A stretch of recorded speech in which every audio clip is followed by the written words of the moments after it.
ಎಲ್ರಿಗೂ ನಮಸ್ಕಾರ, welcome to all. ಇವತ್ತು ನಾನು ಈ ವಿಡಿಯೋದಲ್ಲಿ ಕುಂಬಳಕಾಯಿ ಯೂಸ್ ಮಾಡಿಕೊಂಡು ಪಲಾವ್ ಹೇಗೆ ಮಾಡೋದು ಅಥವಾ ಕುಂಬಳಕಾಯಿ ರೈಸ್ ಹೇಗೆ ಮಾಡೋದು ಅಂತ ಈ ವಿಡಿಯೋದಲ್ಲಿ ತೋರಿಸಿದ್ದೀನಿ. ನೀವು ಒಂದ್ಸರಿ ಇದನ್ನು ಟ್ರೈ ಮಾಡಿ ಹೇಗೆ ಮಾಡೋದು ಅಂತ ನೋಡ್ಕೊಂಬರೋಣ. ಫಸ್ಟ್ ನಾನಿಲ್ಲಿ ಕುಂಬಳಕಾಯಿ ತೊಗೊಂಡಿದ್ದೀನಿ. ಅದರದ್ದು ಮೇಲ್ಗಡೆ ಲೇಯರ್ ಎಲ್ಲ ತೆಗಿಬೇಕು. ಒಳಗಡೆ ಇರೋ ಸೀಡ್ಸ್ ಎಲ್ಲ ರಿಮೂವ್ ಮಾಡಿ ಮೇಲ್ಗಡೆ ಲೇಯರ್ ಎಲ್ಲ ತೆಗೆದು ಅದನ್ನು ತುರಿದಿಟ್ಕೋಬೇಕು. ನಾವು ಇದನ್ನು ಕುಂಬಳಕಾಯಿ ಅಂತ ಕರೆಯಲ್ಲ, ಸೋರೆಕಾಯಿ ಅಂತ ಕರಿತೀವಿ ನಮ್ಮ ಕಡೆ. ನೀವು ಯಾವುದನ್ನು ಸೋರೆಕಾಯಿ ಅಂತಿರಲ್ವ ಅದನ್ನು ನಾವು ಹಲಸೋರೆಕಾಯಿ ಅಥವಾ ಮಾಗಿಕಾಯಿ ಅಂತ ಕರಿತೀವಿ. ಒಂದೊಂದು ಕಡೆ ಒಂದೊಂದು ಥರ ಕರೀತಾರೆ. ನಿಮ್ಮ ಕಡೆ ಏನಂತ ಕರೀತಾರೆ ಅಂತ ಕಮೆಂಟ್ ಮಾಡಿ. ನಾನು ಅದ್ರ ಸೀಡ್ಸ್ ಎಲ್ಲ ತೆಗೆದ್ಬಿಟ್ಟು ತಿರುಳೆಲ್ಲನೂ ರಿಮೂವ್ ಮಾಡ್ತಿದ್ದೀನಿ. ಸೀಡ್ಸ್ನ ನಾನು ಸಪ್ರೇಟಾಗಿ ಎತ್ತಿಟ್ಟು ಅದನ್ನು ಒಣಗಿಸ್ಬಿಟ್ಟು ಹುರಿದ್ಕೊಂಡು ತಿನ್ಬೋದು. ನೀವೆಲ್ಲರೂ ನೋಡಿರ್ತೀರ ಡ್ರೈ ಫ್ರೂಟ್ಸ್ ಕ್ಯಾಟಗರಿಯಲ್ಲಿ ಅದೆಷ್ಟೊಂದು ಕಾಸ್ಟ್ಲಿ ಅಂತ. ಪಂಪ್ಕಿನ್ ಸೀಡ್ಸ್ ಅಂತ ಸಿಗುತ್ತೆ, ಅದು ಆರೋಗ್ಯಕ್ಕೆ ತುಂಬ ಒಳ್ಳೆಯದು. ಹಾಗಾಗಿ ನಾನು ಅದನ್ನು ಎಸಿತಿಲ್ಲ, ತೆಗೆದಿಡ್ತಿದ್ದೀನಿ. ಇದಿಷ್ಟು ಆದಮೇಲೆ ನಾವು ಮೇಲ್ಗಡೆ ಏನು ತಿರುಳು ಬರುತ್ತಲ್ವ ಅದ್ರ ಸಿಪ್ಪೆ ಅದನ್ನು ರಿಮೂವ್ ಮಾಡಿಬಿಟ್ಟು ತುರಿದು ಇಟ್ಕೊತಿದ್ದೀನಿ.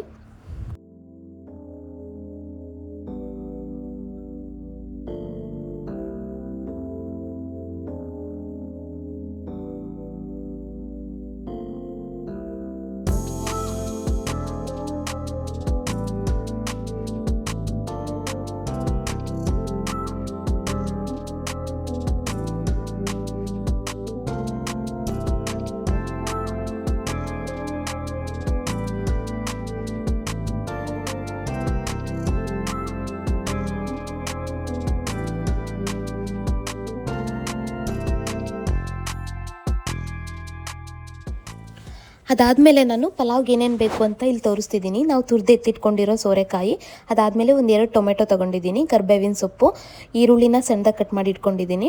ಅದಾದಮೇಲೆ ಕೊತ್ತಂಬರಿ ಸೊಪ್ಪು, ಬಟಾಣಿ ಮತ್ತು ಕ್ಯಾಶ್ಯೂ ತೊಗೊಂಡಿದ್ದೀನಿ, ಶುಂಠಿ ಬೆಳ್ಳುಳ್ಳಿನ ಜಜ್ಜಿಟ್ಕೊಂಡಿದ್ದೀನಿ, ಮತ್ತು ಒಂದು 2 ಮೆಣಸಿನ್ಕಾಯಿ ತೊಗೊಂಡಿದ್ದೀನಿ. ಅದಾದಮೇಲೆ ಪಲಾವ್ ಸ್ಪೈಸಸ್ ತೊಗೊಂಡಿದ್ದೀನಿ. ನೀವು ಪಲಾವ್ಗೆ ಒಗ್ಗರಣೆಗೆ ಏನೇನು ಹಾಕ್ತಿರಲ್ವ ಅದೆಲ್ಲನೂ ಯೂಸ್ ಮಾಡ್ಬೋದು.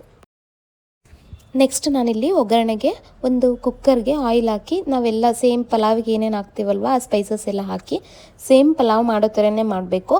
ಆದರೆ ನಾವಿಲ್ಲಿ ಸಪ್ರೇಟ್ ಸೋರೆಕಾಯಿ ಏನು ಎತ್ತಿಟ್ಕೊಂಡಿದ್ದೀವಿ ಅದನ್ನು ಸ್ವಲ್ಪ ಹಸಿ ವಾಸನೆ ಹೋಗೋ ಥರ ಮೊದಲು ಬೇಯಿಸ್ಕೋಬೇಕಾಗುತ್ತೆ ಅಷ್ಟೇ.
ಸೋರೆಕಾಯಿ ಹಸಿ ವಾಸನೆ ಹೋಗೋವರೆಗೂ ನಾವು ಫ್ರೈ ಮಾಡ್ಕೋಬೇಕು, ಇಲ್ಲಾಂದರೆ ಅದು ಚೆನ್ನಾಗಿರಲ್ಲ.